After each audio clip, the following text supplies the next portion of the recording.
what we're doing is awful. It's absolutely awful.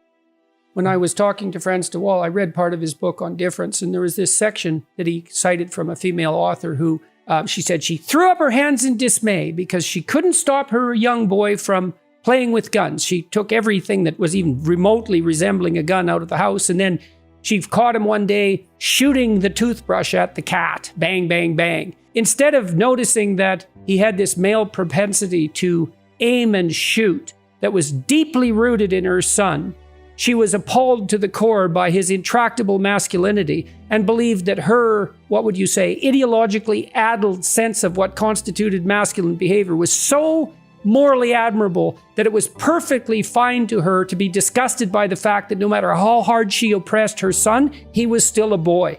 And all of that was couched in this moral terms. And I thought, you witch, that's absolutely unforgivable. Yeah. To see that as such an intrinsic part of your boy's character, and then to throw your hands up in moral dismay about exactly this, patriarchal oppression and toxic masculinity and all of that. I don't know what you make of this, but let's imagine that you have a woman who's never had a good relationship with a man in her life.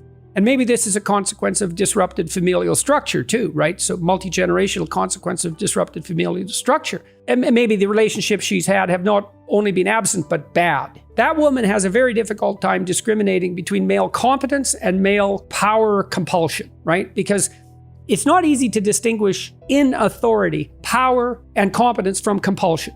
Mm-hmm. And so imagine you don't have much experience with that. And so you're so terrified of anything that's male because you've had a pathological history with males. Not that I'm attributing that to the women. I'm saying this is part of this pattern of disruption, is that you're primed to regard any display of masculine will as indistinguishable from oppression and compulsion. Mm-hmm. And so then, well, what are you going to do? Well, when your son manifests that, you're going to crush it because you think it's bad, because you can't discriminate.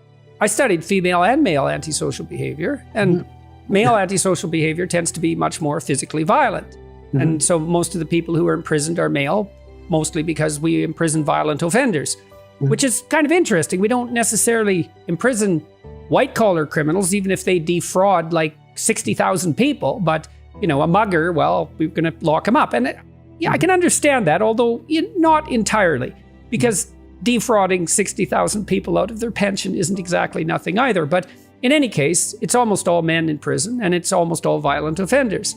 And so then you say, well, what's the female equivalent of antisocial personality? And that's a tough question because it's much more subtle. Mm-hmm. But a lot of it is reputation destruction and exclusion, mean girl syndrome, and everyone understands that. You can't play with us, for example. That's a nice expression of female antisocial behavior. And that reputation destruction also scales really nicely on social media.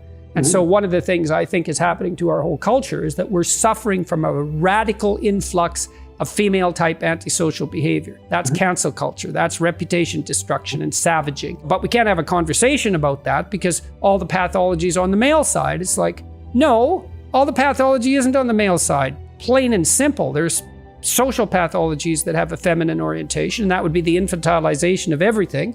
And then there's toxic femininity, which is this tendency to derogate and to savage reputations and to escape scot-free in the aftermath of that, and the use of manipulation and innuendo and all of that. Very, very difficult to cope with. Very difficult to put boundaries around too, especially on social media.